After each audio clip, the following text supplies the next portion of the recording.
Froggy's best Christmas.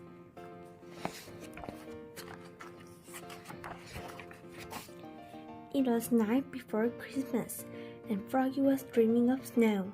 He had months of dreaming to go, before it was time to wake up for spring.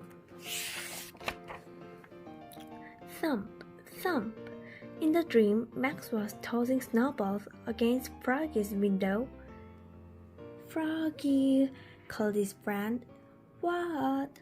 But it wasn't a dream at all. Froggy woke up and looked out the window. "Max, Max," he shouted.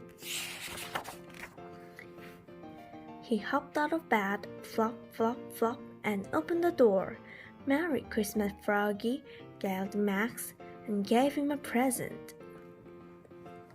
"Wow," said Froggy, "this is my first Christmas present." "This is your first Christmas," said Max. "You always sleep through it." "I've heard all about Christmas," said Froggy. "Now I can celebrate it. Yippee!" And Froggy went to look for a gift for Max. Flop, flop, flop. "I found the perfect one," he said. "What is it?"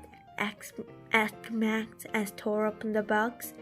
"My soccer ball, the one I kicked for our winning goal at City Cup."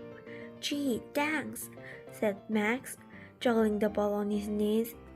"Now open your present." Froggy tore off and wrapping paper and opened the box. Inside, there was a drawing of a Christmas tree. "Gee, thanks," said Froggy. "I always wanted a drawing of a Christmas tree."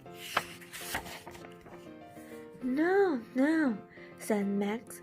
"I'm giving you a real Christmas tree." "Wow," said Froggy. "What a friend." "Christmas," Max said, "is about friends." "Yes," shouted Froggy. "Let's go find Matthew and Travis." And he rushed to his room to get dressed. Zoop, zip, zut, zut, zut. Snap, snap, zat, zit, zoom. Then he flopped outside. Flop, flop, flop.